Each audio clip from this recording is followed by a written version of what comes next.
Welcome to Forging Resilience, exploring for a different perspective on strength and leadership. Join me as we discuss experiences and stories with guests to help gain fresh insights around challenge, success, and leadership. Today on Forging Resilience, we're joined by Tom Satterly. Tom joins us from over the pond in the States. He spent 25 years in the US Army, most of which was in special operations. We participate in some of the most significant military operations in recent history. He's written a book, All Secure, which is his account of his military career, especially his time on operations and the personal toll that it took on him. He's founder or co-founder of All Secure Foundation, which now helps veterans and their families deal with the challenges of life after service. So, Tom, welcome to the show, mate. Thanks, Aaron. I appreciate you having me on. No worries, mate. I'm not sure if you know this or not, but the first podcast I ever did was on yours, All Secure Foundation, back in summer 2 years ago. Yeah. Wow, that's pretty crazy. Some time ago. So, Tom, give us a rundown of what's relevant and how you like to introduce yourself and a quick spin through your story for our listeners. Yeah, I think you covered it. Like, I was in the Army for 25 years. 20 of that was special operations. 20 or 21 of it total was special operations. I started out to come in for 4 years for college money, and it just kind of kept rolling of interesting things that kept popping up. And I found myself luckily in the midst of greater men who had a different story than the conventional forces. And I kind of climbed my way up without a path, really. I just kept following whatever was better. I'd go find it if I could. And then I settled at the unit for 20 years there. And I think my story takes you from Black Hawk Down all the way through capture Saddam Hussein, all the way through, the next global war on terror that we just wrapped up finally. And then other places around the world. And I think the most important thing out of all that is everybody's got a war story. Everybody's got some cool shit they did or that they think they did. But I think the biggest part of that is understanding how to get past that, get through that. And that's where everybody struggles. I think the greatest thing I want people to know about me is that I'm taking what I went through and what I learned and trying to apply it for other people who won't hopefully go through that or who have gone through that and can get out of it quicker, right? With things that I've gone through, things that me and Jen have gone through and logged in and labeled and pass it out to anybody who will listen that, hey, here's what worked for me. Here's what else worked for me. Here's what else worked for me. And just keep documenting it, passing it out.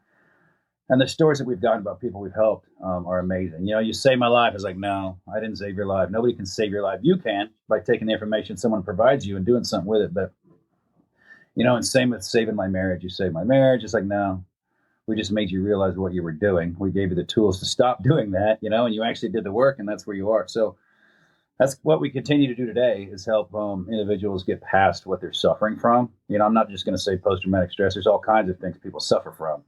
And then relationship help. Most people, I think shared with Jen over there was like 92% want help at home to be a better father or husband. So that's kind of where we dove into with our foundation. But, with every war story in the middle, in the end, I'm messed up. I'm screwed up. I don't know how to integrate back into the civilian world. Or I don't know how to be happy or kind at home. And that's what we want to help people with, the other side of it, the thing that we all suffer from. A lot of people didn't go to war. A lot of people have post-traumatic stress from other things. But on this side of it, we all suffer similarly the same. So this is what we kind of looked at to tackle now. Yeah, there's a lot to go into there, mate. But I'm really curious to hear about what your transition was like from leaving such a close-knit, tight organization that went through so much and so much brotherhood and obviously all the other costs that went with that, and then the transition into civilian life. What was that like for you, mate? Hell on earth. It was, I was excited.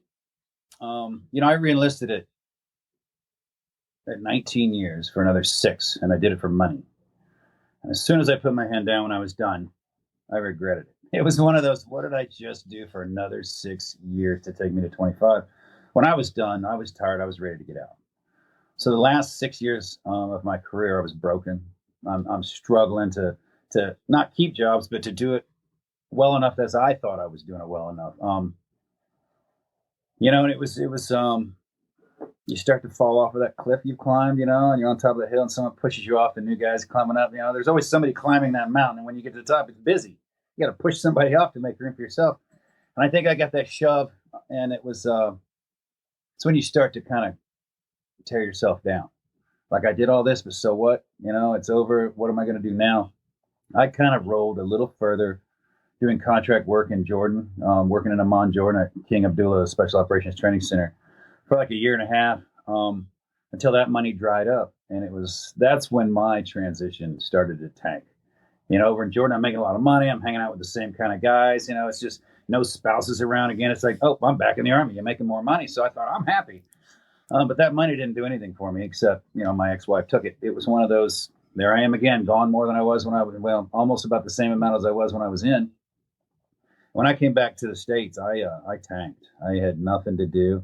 I'm retired. I don't have to do anything, but I had nothing to do at that age. And that's not a retirement age. That's one of those, you get shoved off the cliff. You're looking at the top. You see what's going on. You're trying to stay relevant. You're looking up, yelling and waving at people like, what are you doing up there? What's going on? And they share that with you a little bit. And then it moves into the newer guys, and you don't get to hear what's going on anymore. Now you're just a dude on the outside wondering what the secret sauce is. And you start having those feelings of worthlessness, self-worth is low. You don't love yourself anymore. So it's hard to love anyone else. So you turn aggressive and angry most of the time. And then I'm trying to also make my home life like a military life, keep everything in order, keep everything the way it should be. Why? Because we might die, and all those things that I didn't understand. And so nobody wanted to be around me. I didn't want to be around myself. And that's when I just started, contemplating suicide and contemplating how can I get out of this, and telling myself, I've done the best I'll ever do. What more is there? I'm just a burden to society now. And many times I almost took my own life when I tried, or, I say try, and to me, I'm like, oh, I failed. It's a weird thing to say, but the trying, I think, is a call for help, really. Yeah. Did I think I would do it at the time? Sure. I mean, I look back now, it's terrifying to even consider what you're going to do. And when I think about those times that I almost did, I almost break down thinking about it, because I'm fearful of thinking about it, because how close I got. And I got to think, I actually heard something the other day that made me really think. I don't know if you're religious or whoever's listening that might be religious. And it's like, your life can't be at rock bottom, or you can't be living the best life or your worst life, because, what's next, either hell or heaven. So what life are you living? One's going to get better. One's going to get worse. So it's a way to look at it. And I started looking at things a little differently, just one little bite at a time of something I could tackle, versus when I'm in the organization, I'll tackle everything at once. I've got friends to help me, and it'll get done in no time. I ended up realizing it's going to take me, what have I been at, 10 years, 11 years of retirement now. Still working on it, trying to get a handle on emotions, anger, a lot better now. It used to be moments of happiness, and in between, then it was hours, then it turned to days, then it went to weeks, and now we're at many, many, many months before maybe I'll have some sort of issue that I just mentally can't handle, and I figure out how now to get away from that, walk away. We have the tools that I've learned over those years, but it was a train wreck until I let go of my ego, until I let go of looking in the rearview mirror of all the things I did and all those impressive things. So look what I did, and it's like, who cares what you did? No one gives a shit what you did. Right? Unless they can use it for themselves, And other than that, they really don't care. And so I started realizing that I got to kill that ego. I got to get rid of who I was. I got to become who I am now. And I had to figure out who that was. And that's the struggle. Letting go of the badass commando that you thought and want to be. And now, I'm 57, and I'm like, I'm a badass commando in my head. But when I go mow the yard, I'm like, my arms are still, what? Oh, I mowed the yard. So the reality sets in of you're not that guy. There's younger kids doing that now, and it doesn't mean you're no longer worth what you were worth, but that's not what your value is now. Your value is what you can do now. So I had to turn that into helping other people with the same problems that I had. Hmm. And I guess I've seen it with my line of work as well, is that so many of us, or so many people as well, and I'm sensing we wrap our identity around what we do or what we've done, and when we separated from that it can be quite a jolt. Yeah, when you wake up and realize you're not that guy you think you are anymore. You're the guy that you are, and you better fix it and work on it and become who you want to be again.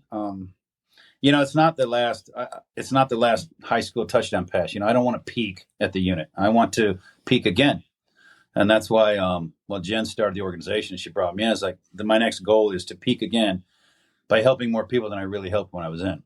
Yeah. And it's helping my own kind of people. It's helping the people that did the same job that I've done in special operations, and knowing how hard that is, knowing how hard it is to keep a spouse and a family while doing the work they expect you to do, that we want to give back now on this side of it and help the people that are getting out, or hopefully the ones that are still in, come, before they get out or whenever they need it. We'll take anytime somebody needs some help, but to start that path. So we always try to get them to start as soon as possible. But, when you're in the mix, you're with the boys. Yeah. You're not listening to home. That's stupid stuff. Home is in the way. And so it's the challenge is to get people to realize that home is the thing. Home is the only thing that'll be there forever if you maintain it. Your job will never be there forever, even if you maintain it. They're going to move on, but your home will always be there if you put your focus at home. So that's what we're trying to redirect a lot of focus. Yeah. You said something which spiked my interest, and I think is a really important thing to highlight, is the fact that it is a journey. It's not a destination especially if we're dealing with something, if we're learning about ourselves and there's work to do. For me, just because the work's done, tick box, doesn't make me a better person, and therefore everything's fine. And just as we alluded to before we came on, how was Christmas and the New Year? It was all of it. And but that's the point, isn't it? It doesn't solve everything. It's about having the tools and how we respond and how quick we can get to catch those emotional states before they start to steamroll things that we love, like the people at home.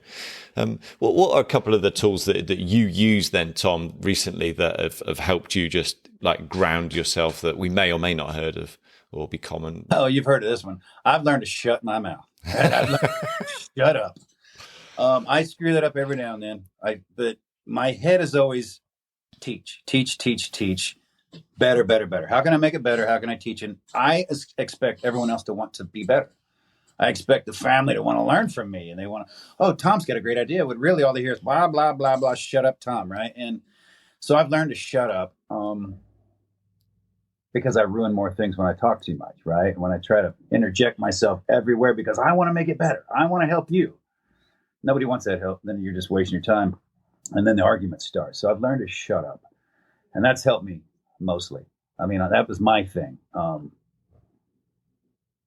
Saying things too fast, and then regretting what I said because it was out of emotion, or just trying to teach somebody how wrong they were, and I have a better way. So once I got past, shutting my mouth, things would develop slowly in front of me, and then I could choose what path I needed to take. In combat, that happens faster, but it's still the same process. Now it's not combat. No one's going to die. I can slow down, and I can back off of that, jump in now, fix it, and things don't need fixed when they bring it up most of the time. So shutting my mouth is one.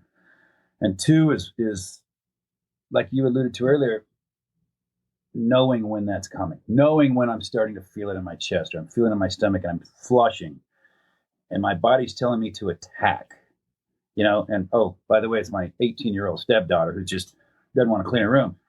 I'm getting flushed and I'm like, how dare you, right? And I've learned to turn, leave, not say anything. It's not worth it, because I'll lay there and I'll tell myself, yeah, well, you should clean. I'll sit there and have this argument with myself in my head, like I'm having it with her, and she's arguing back, and I'm doing this whole thing, and I'm preparing for how it's going to go. Right? And so when I enter into these conversations, I'm ready for it to go like that. And so I'm so ready to turn it up a notch and expecting someone to deny what I'm saying or refute it. And so I've learned to walk away when I feel it. And I've learned to catch it before it happens most times, because once it happens, that's a whole nother tool, right? Walking away and turning fast or just shutting down and leaving. But catching it before that happens, and even catching it before I say something. And the trick to that is I get so excited, like when my wife's driving and I want to say something and I don't. And she's driving some more, and I'm like, oh, and I don't say anything. I don't correct her driving. And then like 30 minutes ago, I'm like, I wanted to say something like 10 times to you, and I didn't. So I'm pretty proud of myself. And I just wanted to share it with you. She's like, Well, you just shared it with me.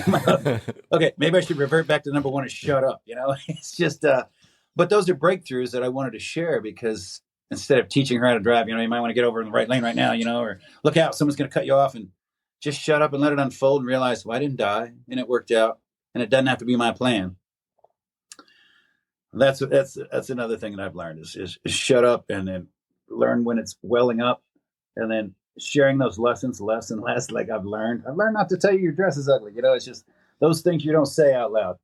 So I think that always lines up with shut up. So that's why not speaking so much was my number one thing. The corrections, the anger, the frustration, the words that I can't take back that I spoke emotionally. That was my number one issue, that when I solved it, everything else started settling down and it wasn't as dramatic for me. So I didn't have to remove myself when I welled up as much because I wasn't welling up as much. So I thought, wow, this one thing triggered 5 others to settle down. And that kind of led into when we help people, like, okay, what's your number one issue that you have? What's tackling your life? Well, I drink too much. Okay, let's tackle that right now. All the other stuff, great. But I think if we stop drinking as much or whatever it is you need to stop doing, then this will settle down as well. You might not need as much help over here if you stop drinking, And then once you deal with that, what's your next problem? Well, my wife is sick of my shit, because it's been years and years and years. Okay, we got to work on building a relationship. But identifying those things is key. And once you have those tools to identify those things, and you get the tools to stop doing those things, man, your world starts to change fast. Tom, for those that don't have or have had those sorts of struggles or challenges, regardless of the trauma they've seen or the conflict they may or may not have not seen, what is it like to be challenged and to struggle? What might that look like for somebody on the outside seeing a friend or a loved one, and maybe give us an indication what it is like for you, mate, at different times? Like signs and symptoms of? Yeah, for example, what is like in Tom's shoes when you really were struggling, what we might have seen. Yeah, you would have seen, I would have been isolating. I isolated. I removed myself from parties, crowds, people. I didn't want to do that. I started just hanging out with my spouse, and she would watch me and keep eye on me. But I would isolate. I would create stories in my head of how people don't like me and how the things I'm doing are wrong and that, they're judging me for it. So they must not like me. So I would stay away even more, even though I'm the one telling that whole story. I drank a lot.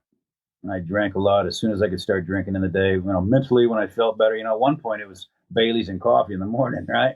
And then go to work and then waiting till 3 or 4 or 5, whenever that first hour was, I get another drink and start drinking with all my bros.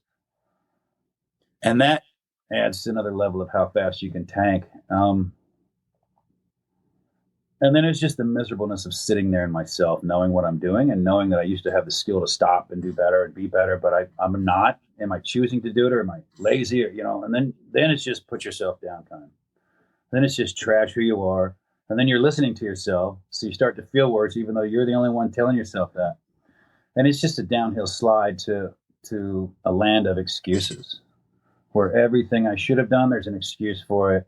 Or drinking, well, I need to drink because, or, I can stop when I want, I just don't want to. I mean, there's every excuse on the planet to keep me on the easy path of making those wrong decisions. It's hard to stand up and fix yourself. It's hard to get up on, I'll get up tomorrow and work out. Okay, I'll get up tomorrow and work out, right? It's when you get up that morning and you don't work out, you hate yourself, right? And then you tell yourself it'll be the next day. It's just the struggle of realizing you used to get up every day and do those things. And now it's hard just to get out of bed. It just tears you down. No one else was tearing me down. No one else told me how horrible I was, unless I behaved badly. But all of that was internal to myself. And it would be hidden. Unless you knew me. And even if you knew me, a lot of spouses miss it. So I tell people not to look for signs and symptoms and try to label it. Is what changes have happened in their lives? Were they normally outgoing and now they're not? Did they normally not drink and now they are a lot? What are the changes in life and what could that mean? And then the behavior of aggression, any aggression, verbal or physical, and it starts elevating. But I mean, that's what I would look for in people is the massive changes And ask different questions, because you can't ask somebody, how you doing? Right? What are you going to say? Good. Yeah. Okay. Right? Hey, what's going on? Oh, nothing. It's like talking to kids. You have to, if you want better answers, you got to ask better questions. Like, hey, on a scale of 1 to 10, 10 being a green and 1 being a red and yellow being a 5, where you at? Red, green, or yellow? Oh, I'm a yellowish. Okay, what can I do to get you to a green? I didn't ask you what's wrong with me. I don't care, right? You don't have to tell me, but you're not feeling that good today. Okay, well, what can I do to help you get a little bit better than that? Kind of one of those things versus, hey, how's it going? Fine. I mean, that's all you're going to get from people, because they don't really think you want to hear that answer. Yeah, it's a great point. Ask better questions. And I've got mates that I still stay in touch with that have served, and still some of them are still serving. So it's a great reminder that I'm going to rack my brains after this. That's why I love doing this podcast, mate. I learn things for me that I can apply for myself as well. Tom, I'm assuming there would have been stigma around talking about the certain feelings, and stress and PTSD outside, let alone inside. Would that be a correct assumption? Yeah, it's horrible. It's, you tell yourself the story. If I say anything's wrong with me, or if I admit, they're going to remove me for my security clearance. You're going to not trust me to do the job. My friends won't trust me. Everybody thinks that. Every single individual thinks that in those organizations, probably everywhere in the world. But, well, I'm sorry. What was that? That's all right, mate. The stigma around speaking out about having challenges, both now and before. Yeah, the stigma while you're in is definitely, I'm not going to bring it up. Somebody will think that they're going to remove me from my job, or they won't trust me.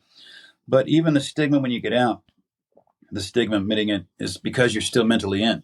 You're still mentally on that team. You're still mentally one of the boys. The further I got away, the easier it was to get, screw the stigma. I have issues and I need to work on my family. But even to this day, I'm in group chats, guys, on Signal from the unit, veteran unit member chat. And I don't really participate other than watch every now and then. And it's just, you can see the people that need help. They're just negative. Everything's negative. They won't compliment each other. We built this channel so guys can get help if they want to, but every time I post something about getting help and shit, it's like crickets or a smart ass comment, or it goes right to, hey, anybody buy a gun, or hey, so-and-so's an asshole. You see this post? I'm like, man, that's down the wrong direction, right? So you even in this veteran unit member chat, you can't go in there and ask the direct questions and get the help, because nobody really wants to talk about it much. Nobody wants to bring it up. They just kind of breeze right over it. But that's that ego again, right? It takes you right back to the ego of, I don't need help. Yeah, I don't need help. I'm a badass. So we actually changed that in our organization. We don't help people. We train people, right? You didn't get help to shoot your weapon or to do close quarters battle or to learn anything you learned in the military or any job. You didn't get help to do that. You were trained to do that. So when you get out, guys are like, I don't know what to do and blah, blah, blah. Of course you don't. You weren't trained on emotions. You weren't trained on relationships. We can do that. We'll train you. Our coaches will train you on how to recognize. Here's some tools to use, by the way, when you do recognize it, and how to apply them and when to apply them. And by the way, let me talk to your spouse as well. You'll understand each other. You're like, oh my God, now I'm trained up on this shit. I'm working with my battle buddy. She's trained up on this shit. I think we have a better chance of winning this battle. Instead of tackling each other all day long, you're yelling about the same shit. You love each other. You want a better relationship, but you're yelling about it. Here's some tools to put you on the same team and fight the problem. So it's not help. It's training on something they've never had training before. And I think people like that more. It's kind of similar. We took out the D from post-traumatic stress disorder because nobody I know wants to have a disorder or admit it. So it's just post-traumatic stress. It's not a disorder unless you choose to leave it that way forever, right? So you can fix it. And we remove the invisible wounds of war because you can scan your brain and see exactly what's wrong with you, and you can fix the shit, right? So it's not invisible anymore. It's like a broken bone. You get time off for a broken bone, but man, if you feel bad, no one lets you off, right? Something's broken here. Something's broken in your leg. You can be an alcoholic and get booted out for being an alcoholic when you ask for help versus, wouldn't you keep this guy? He's already trained. He just became an alcoholic because everybody drinks. Help him a little bit. It saves you money for training. It saves you money for time. He's already a good dude.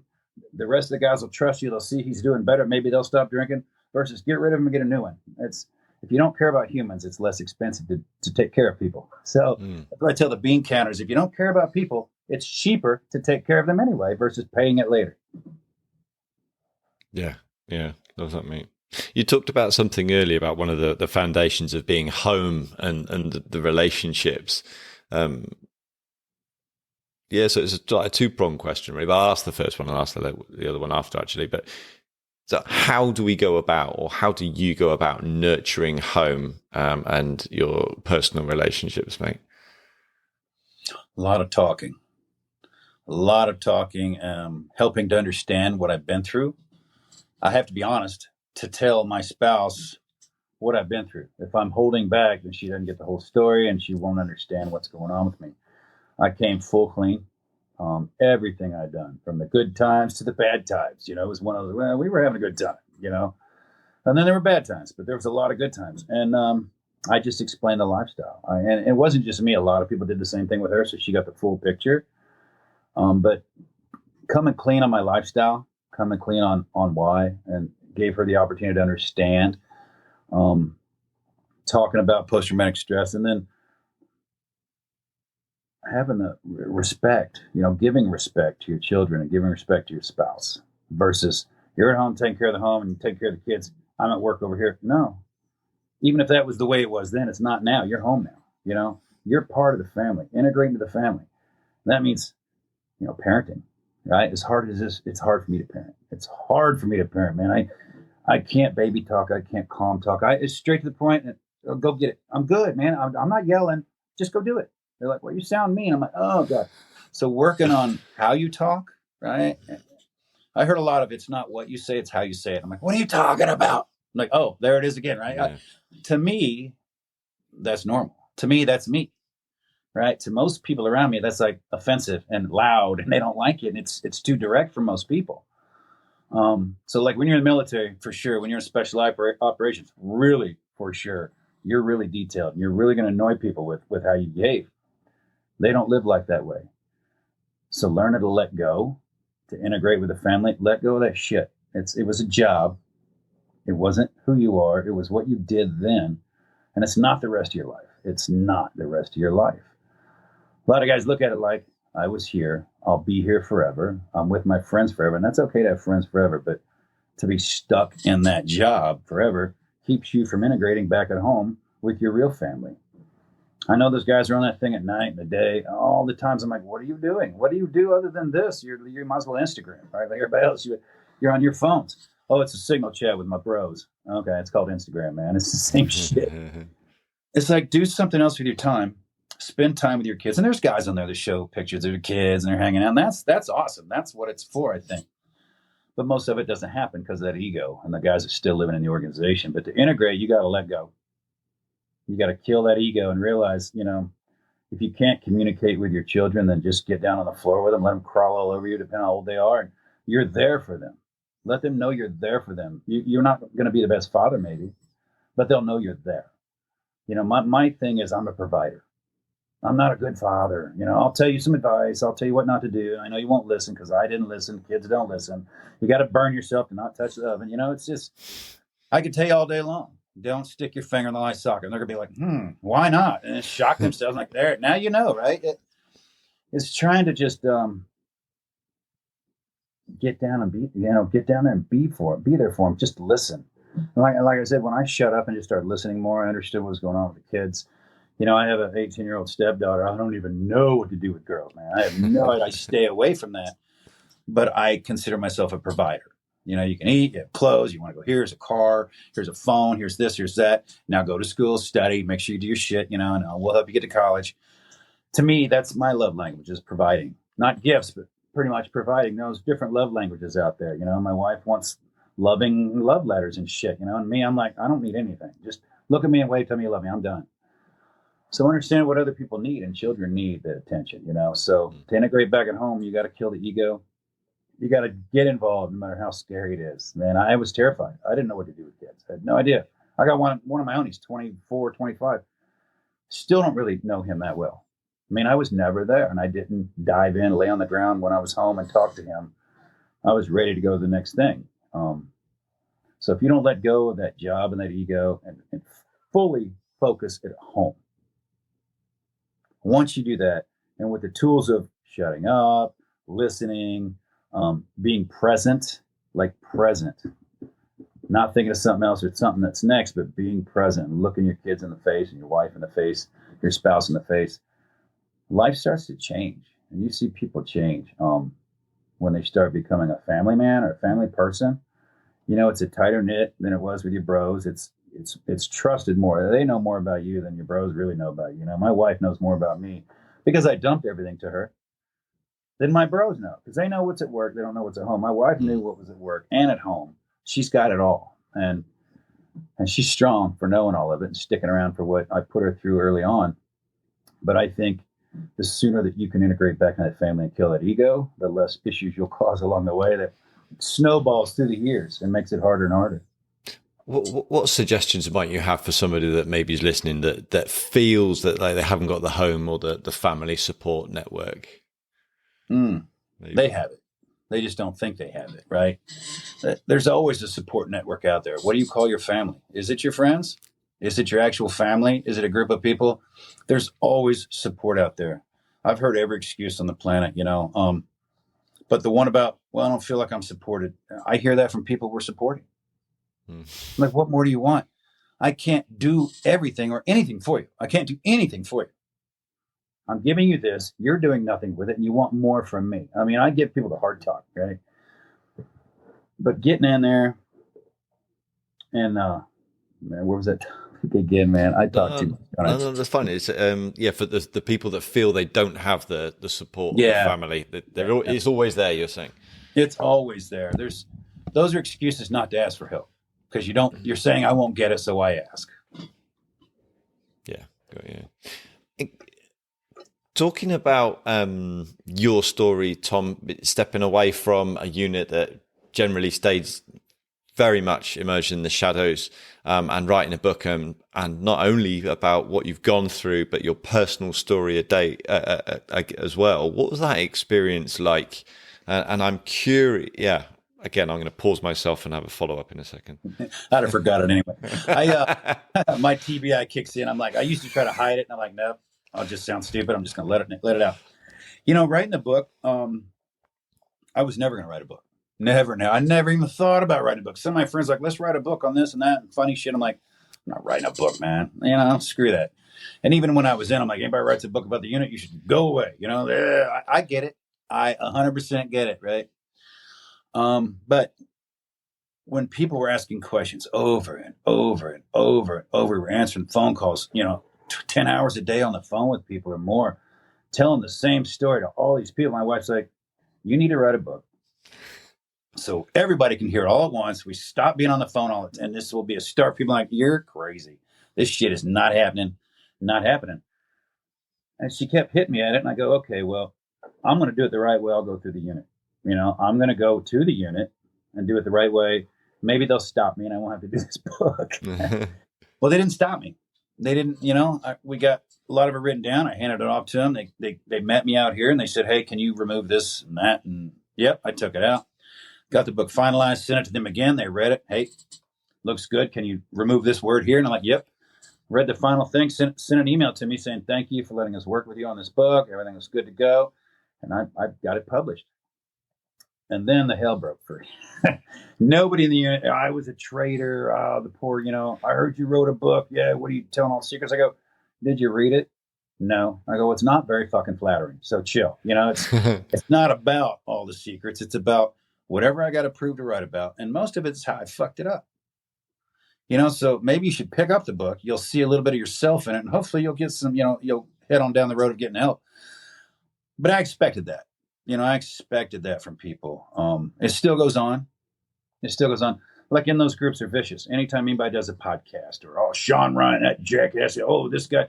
Anytime anybody does well, there's a little bit of maybe jealousy and anger in there that they have to attack you for it. Or just because it's something different than they thought that you should be doing. But I don't answer to those guys. I let go of that place. I let go of the ego, and I don't answer to any of those dudes in that chat or anybody in that organization other than who I choose to converse with if I want to. Freedom of speech really covers you all the way through, So everybody thinks they sign those documents and shit. I get it. I'm never giving up a secret. I'm not going to give up a secret to get anybody hurt or killed. what was my shit 20 some odd years ago, 30 some odd years ago, and then 20 years ago, and then it goes on. It's pretty old. I don't think I've given up anything. They do stuff now. I have no idea what they're doing. Run around with equipment I can't even use. I'm sure of it, right? I had paper and pencil, so I'm not giving up much. But it was the process was cathartic, getting it out there and realizing how much it bothered me. It was very therapeutic to tell another person and my life, and then to write part of my life, and then to read it, and then rewrite it, and then read it again. And I'm like, oh my God, I'm a horrible person. I was a shitty human being. I mean, I did all this great stuff, but I was a shitty human being. How can I be a better human being and still do good things? So on the side of the unit, your friends, you're worried about losing your friends. I've realized those were coworkers, right? My mates are coworkers. If they don't know my kids' names or my birthday, we're not friends. You know what I mean? We're not. That's a term that I threw around for everybody I met.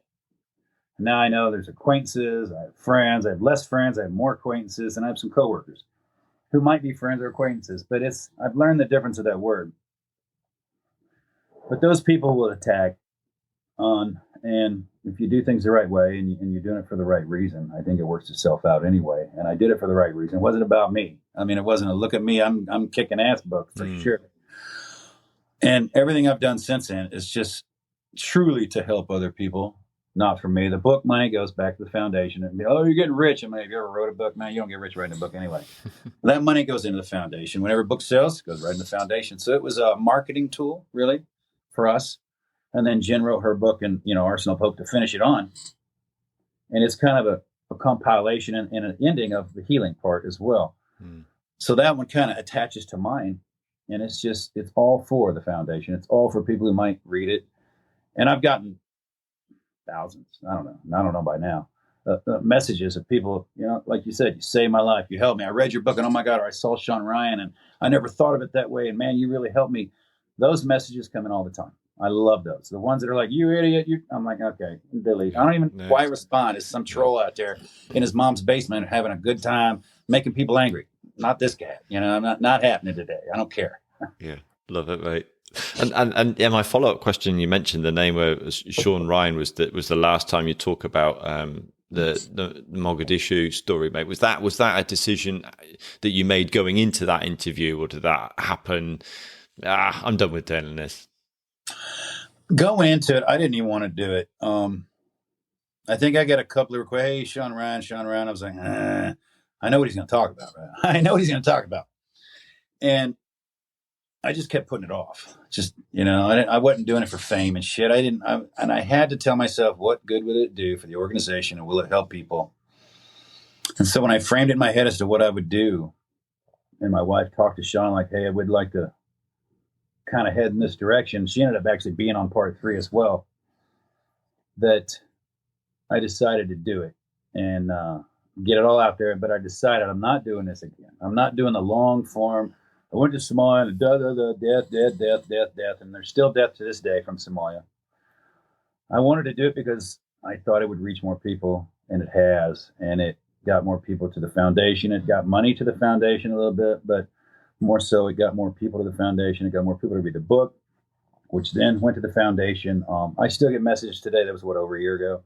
Still get messages today. I see people in the airport. Hey, were you? Yeah. Hey, thanks, man. That really, got me thinking about some stuff. I'm like, good. That's why I did it. That's exactly why I did it, was to help people. Yeah, love it, mate. And like I mentioned to you as well, I listened to a minute of it, and I thought I've heard all I need to hear, and having interacted with you on the podcast and followed and listened to you for a while, mate, I thought, yeah, love it. For me, I think I'd like to acknowledge you for your courage to stand up and tell your story, mate, and be open and honest, and help people to shine a light on themselves so that they can seek change that they need for themselves and for others. So yeah, thanks for that, Tom. Thanks. It gets easier. It was very hard up front. Now I don't care, and it gets easier. It's just kind of one of those things. But once you cross that line, right? You've crossed it. You're out on the dance floor and it's empty. Start doing weird dances. People start joining you finally. So that's what happened. Brilliant, mate. Brilliant. Listen, Tom, I could go on for quite a while talking, but my gut tells me that I think we're close to being there, mate. So I'd like to give you the opportunity. Is there anything that you would want to mention or talk about before we start to bring it to a close? Yeah, I think, man, I think a key point that I hear all the time, I hear it from my therapist, I hear it from the other modalities of healing that we send people to. There's many people we're hooked to heal, to help heal people, and we're the center connection with the coaches, the counselors, the coaches that talk you through everything and help you understand it. I want people to know that it's not a one and done. You can't do one modality of healing or one, form of therapy and say I'm done. I'm all fixed. It's not going to happen. It's just people say, well, I'm going to get the SGB shot. Okay, we work with that organization saying, well, you have to get a pre-counseling session, coaching session first, 1 to 3, and then you get your SGB, and then you got the follow-on treatment because you need those treatments. You need the behavioral change treatment. You need to get the tools. When you talk, don't say this. Here's a tool to help you not say that. Practice it. You'll get better at it. It becomes your new muscle memory. So many people have the excuse of, well, I tried this and it didn't work, so I'm done. Okay. Did you ever miss a target? Okay. Did you shoot it again or were you done? The stupid things people say to try to just not do what they need to be doing. It's just that it's not a one and done. Tackle different modalities of healing, but always go to coaching. Always get a counselor or coach that can help you with tools, not talk therapy. I'm going to just talk and then leave and I'll see you next week. We'll talk again. We have people that give you tools and you have to practice them. And then when you come back to see them next, they ask you, how did it go? What'd you practice? What'd you do? Well, I didn't. Okay, you're going to do it again. Bye. Come back. If you're not growing, you're going to get sent back to do that step. It's like math. You miss one, you can't do any of the math later because you missed one layer. But the people are like, well, I did the SGB and I feel fine. You feel fine until something else happens, and then you're right back at it. And if you don't have the tools to handle that, you're right back at it again. You got to start over. But the people who've done the coaching with whatever they've done, TMS, Stellar, yoga, whatever the hell you do, psychedelics, it all goes back to coaching and life change and behavioral change. And our coaches will give you the tools to practice to make that happen. So I want to tell everybody not to quit, right? The greatest failure is a failure to try. So why would you stop? And then that's where you die. Keep going just like you did in your job and tackle life the same way. Yeah, and what I'm hearing there is it's the journey again, and for me, I reflect when you're speaking. There's so much more that I can learn about myself. It's not to fix it and then everything's done and dusted. There's so much more that I can learn about myself, and the benefit of that is, like you've alluded to, is it impacts those that are close to us, be that Absolutely. At home or at work. Yeah. Tom, where can people find out a bit more about you, the All Secure Foundation and the work you do, buddy? Yeah, everything can be found at allsecurefoundation.org. And from that one site, that's our website. From there, you can A, donate, obviously, B, get help, C, sign up for Camp Homefront, D, there's all other resources on there. If you don't want ours, great. We don't care. I want you to get something. Here's other organizations, directions to our podcast that we've held that we're getting ready to start back up again. And that's all talking to people like you and everyone else that can help. Here's a story. Listen to the story. Connect with it. Find out what they did. Now go do what they did and try that. The YouTube channel. So that's the place where you can go and get everything, that one-stop shop, starting with healing. And it's just as easy as clicking a button. Our Camp Home Fronts are coming up in Austin. And that's kind of recruitment. We have like a TED Talks full of people, professionals that come up on stage and talk up until about 3 p.m. We feed you breakfast, lunch, and then 3 p.m, you're done. Let's have fun. We cater all the activities, all the food. There's the bands play and stuff. And then you camp out that night. The next day we do it again. And then everybody signs up there to all these different nonprofits that show up. We get our hooks in you versus, hey, email me if you want something. Never hear from you again, right? Get our hooks in you. Give me your email and your phone number. I already have it for them signing up for Homefront. But the other orgs, that they talk about what they do for free that can help you, sign them up right there. Sign them up right there. And then we've helped so many people that way that, we can't let them go. Spec ops guys disappear into the woodwork. That's a great idea. And they're gone. You never see them again, right? So you got to get your meat hooks into them right away and let them know that you're there for them all the time. Love it, Tom. Well, mate, thanks again for taking the time to speak to us. Thanks again for the courage to tell your story and for all the work you do, mate. It's greatly appreciated. I appreciate it, Aaron. Thanks for having me on.